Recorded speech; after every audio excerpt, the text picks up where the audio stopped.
Menjadi seorang saksi bukanlah hal yang mudah dan gampang. Mengapa? Karena sebagai seorang saksi, seseorang itu diminta untuk dapat memberikan sebuah keterangan yang sebenar-benarnya tentang apa yang dia dengar, tentang apa yang dia lihat, atau bahkan ketika dia juga mengalaminya sendiri. Dan untuk menjadi seorang saksi butuh sebuah komitmen untuk dapat melakukannya. Segampang ya. Apalagi kalau ketong semua lihat dalam peradilan, dalam pengadilan, lewat lembaga pemerintahan. Kalau seorang saksi, dia bersaksi kalau betul-betul dia tidak disogok atau dia tidak disuap dengan uang. Kalau memang dia takut Tuhan, dia menyatakan ya di atas yang benar atau tidak di atas yang salah. Tetapi kebanyakan dan pada umumnya katong orang-orang Kristen tidak mampu bersaksi yang sebenarnya. Ya, karena tadi uang kalau sudah di depan mata bisa memutar balikan kebenaran dan keadilan. Tetapi yang dialami dalam kehidupan para rasul, dalam bacaan kita saat ini berbeda dengan konteks kehidupan kekristenan kita masa kini. Orang-orang Kristen ya, yang bisa saja tidak menyatakan yang benar tadi, takut untuk dapat bersaksi yang benar tentang apa yang dia lihat. Takut mungkin ketika dia juga akan mendapatkan ancaman, dia mendapatkan sebuah teguran, atau di mana dia bisa mengatakan hal-hal yang seharusnya dia tidak boleh berkata, menipu, membohongi orang lain, karena ditakuti atau diancam oleh pihak-pihak tertentu. Rasul-rasul yang Tuhan telah pakai dan utus, Petrus dan teman-temannya, ketika mereka diutus Tuhan bersaksi yang sebenarnya bukan pada masa ketika Roh Kudus turun, untuk mereka tidak takut menghadapi berbagai ancaman ketika Injil itu diberitakan. Tetapi ini sudah disampaikan pada masa Yesus bersama dengan mereka, bahwa mereka akan ada di tengah-tengah lingkungan serigala.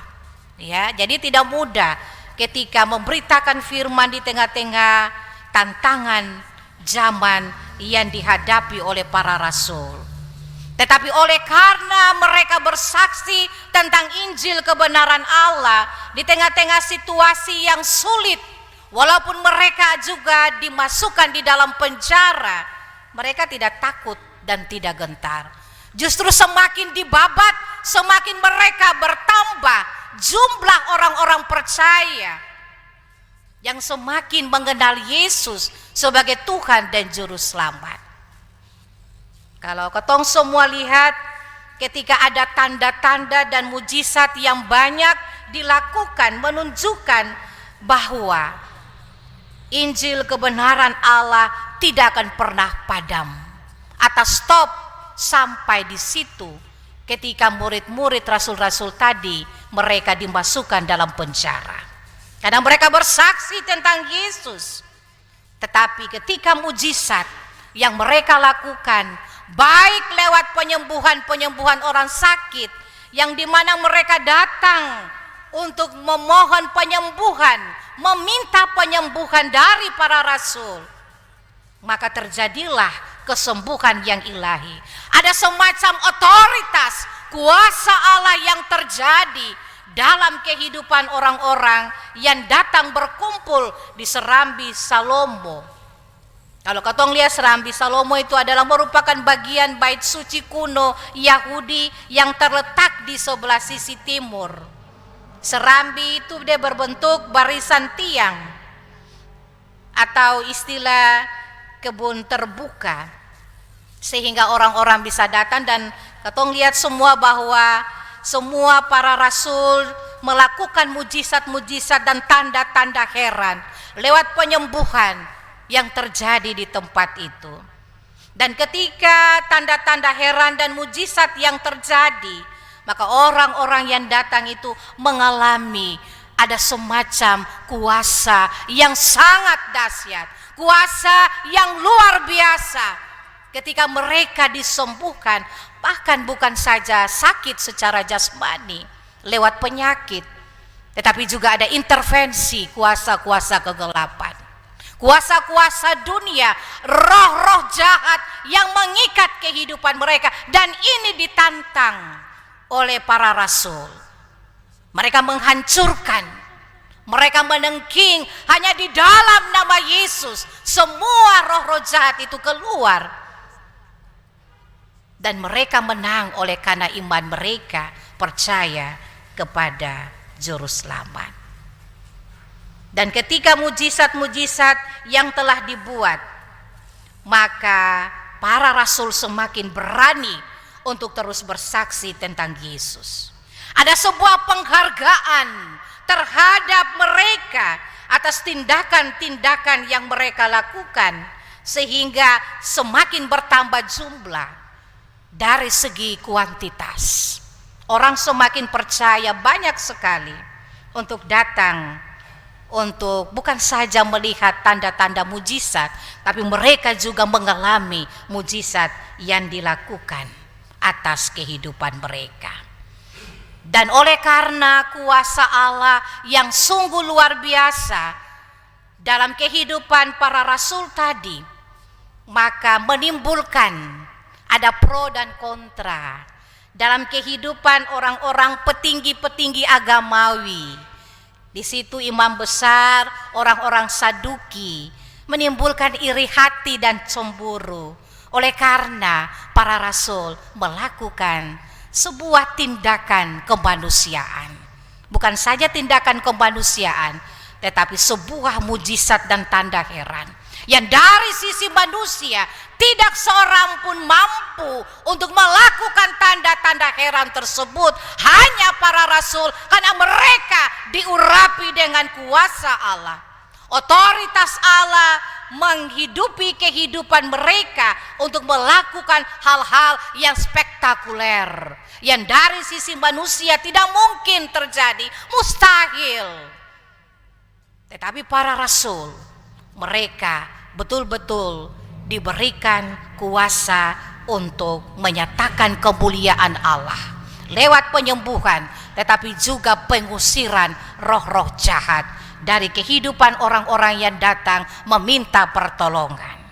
Dan oleh karena itu, karena sikap iri hati menguasai diri dalam kehidupan imam besar orang-orang Saduki pada saat itu, maka kemudian apa yang selanjutnya terjadi? Para rasul mereka ditangkap dan dimasukkan dalam penjara. Semalaman mereka dalam penjara. Lalu kemudian ketika mereka ada dalam penjara, apa yang terjadi? Ya, yang dari sisi logika katong bisa melihat bahwa kok bisa pintu terbuka dan mereka bisa hilang begitu saja. Tidak ada pencuri, ada pengawal. Mungkin pencuri bisa masuk ke sebobol pintu penjara, pasti akan berhadapan dengan para pengawal, penjaga di penjara.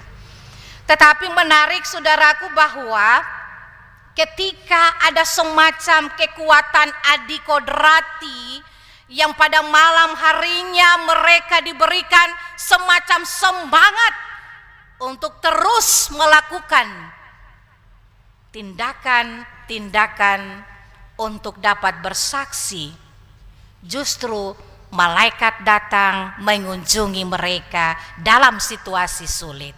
Itu resiko ketika mau bersaksi tentang Yesus. Ada ancaman, ada tantangan yang mereka harus hadapi, seng gampang, seng mudah.